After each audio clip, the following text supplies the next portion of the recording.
Assalamualaikum warahmatullahi wabarakatuh. Perkenalkan, nama saya Lupita Festi Alinda. Pada kesempatan kali ini, saya akan menjelaskan apa itu jaringan kampus, jenis-jenisnya, komponennya, dan lain-lain.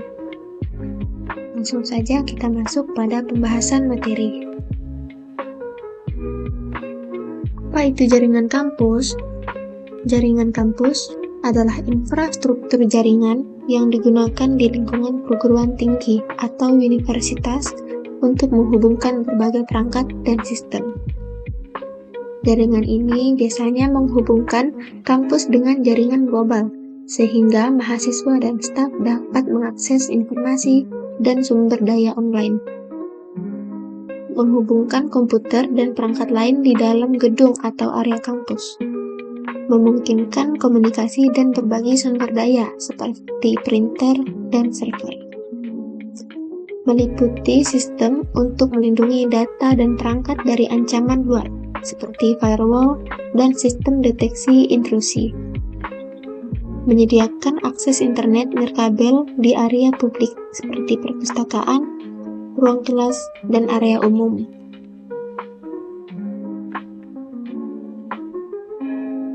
Selanjutnya ada sejarah jaringan kampus.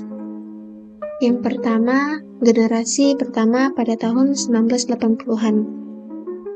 Generasi ini menggunakan kabel twisted pair yang lebih hemat biaya dan mudah diimplementasikan.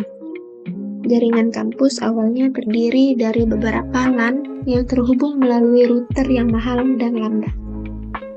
Selanjutnya ada generasi kedua pada tahun 1990-an. World Wide Web atau WWW dan Layer 3 Switch. Layer 3 Switch diperkenalkan untuk menangani pencarian rute berbasis perangkat keras. Fast Ethernet. Ini menyederhanakan implementasi jaringan dan mengurangi ketergantungan pada mekanisme kompleks. Selanjutnya terakhir, generasi ketiga. Pada tahun 2000-an sampai sekarang. Penerapan Wi-Fi. Dengan meningkatnya penggunaan smartphone, permintaan untuk cakupan Wi-Fi di kampus meningkat, dan kini banyak kampus yang telah mengadopsi Wi-Fi secara luas. Selanjutnya, jenis-jenis jaringan kampus. Terdapat 4 jenis jaringan kampus. Yang pertama, jaringan kampus perusahaan. Jaringan ini digunakan oleh perusahaan untuk mendukung operasi kantor. Arsitektur jaringan biasanya disesuaikan dengan struktur organisasi perusahaan. Menggunakan perangkat switching Ethernet, jaringan ini dirancang untuk andal dan efisien, meningkatkan pengalaman karyawan dan produktivitas. Yang kedua, jaringan kampus pendidikan. Melayani mahasiswa dengan jaringan yang mendukung pengajaran, penelitian, dan operasional, memerlukan manajemen yang canggih untuk mendukung kegiatan akademik dan memantau perilaku online siswa. Yang ketiga, jaringan kampus pemerintahan. Digunakan oleh lembaga pemerintah dengan fokus pada keamanan data. Jaringan internal dan eksternal umumnya terisolasi untuk melindungi informasi rahasia dengan standar keamanan yang ketat.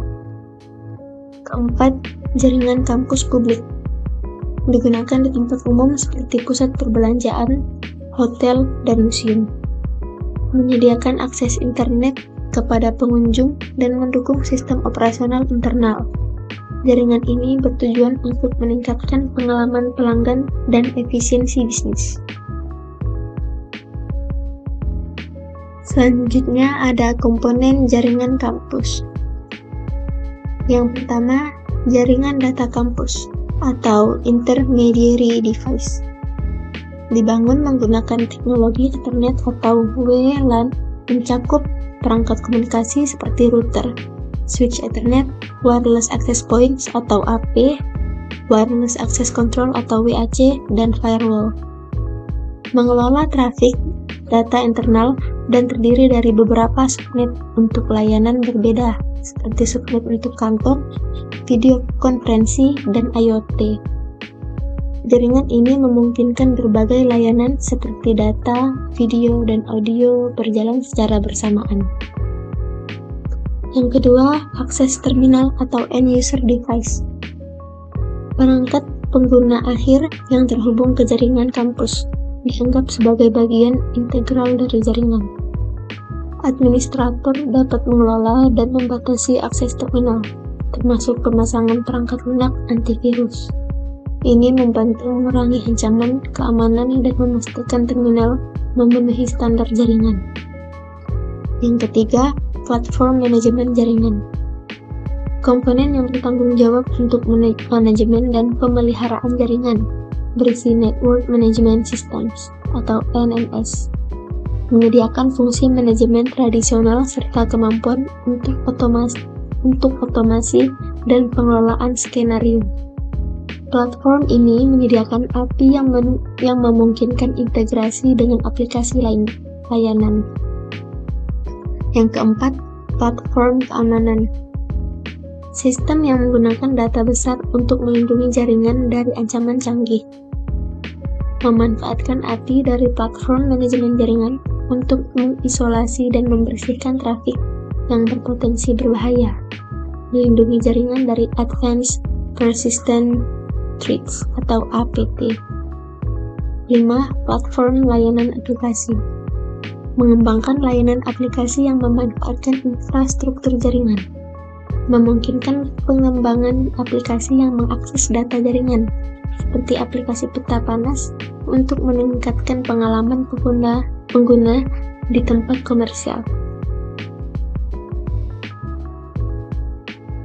Selanjutnya, ada tantangan jaringan kampus dengan perkembangan teknologi. Yang pertama, koneksi di mana-mana, Wi-Fi dan IoT. Penggunaan Wi-Fi yang meluas memungkinkan akses nirkabel meningkatkan produktivitas. Namun, tantangan muncul dalam mendukung jaringan berskala besar dan berkinerja tinggi. Dengan proyeksi 100 miliar koneksi IoT pada tahun 2025, jaringan kampus perlu mengintegrasikan kabel, nirkabel, dan IoT. Yang kedua, konstruksi IoT skala besar. Perusahaan memerlukan jaringan yang dapat dengan cepat menyediakan layanan baru. Tantangannya termasuk ketidakmampuan praktik penyebaran tradisional untuk mendukung ekspansi cepat. Keterkaitan erat antara layanan dan jaringan yang menyulitkan penyesuaian. Penggabungan kebijakan dan alamat IP yang menghambat konsistensi. Yang kedua ada efisiensi dan kecerdasan. Peningkatan jumlah node dan bandwidth menambah kompleksitas. Tantangan manajemen ini meliputi metode manajemen perangkat yang ketinggalan zaman, ketidakefisienan dalam operasional berbasis perintah, kurangnya alat untuk manajemen konfigurasi dan sumber daya. Kemudian ada keamanan. Serangan cyber semakin meningkat.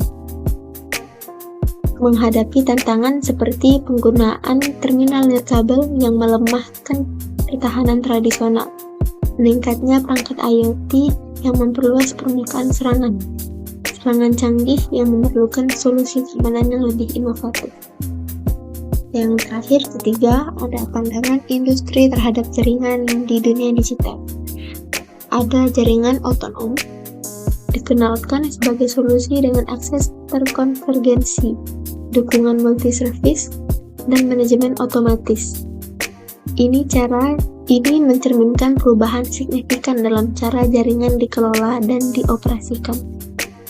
Kemudian ada revolusi industri, menggambarkan kemajuan dari revolusi industri pertama hingga keempat, dengan fokus pada AI dan teknologi informasi yang mengubah cara manusia berinteraksi dan beroperasi. Sekian penjelasan materi yang telah saya sampaikan. Mohon maaf apabila terdapat kesalahan dalam penyampaian. Semoga video kali ini bermanfaat bagi kita semua. Saya akhiri dengan wabillahi taufiq wal hidayah. Wassalamualaikum warahmatullahi wabarakatuh.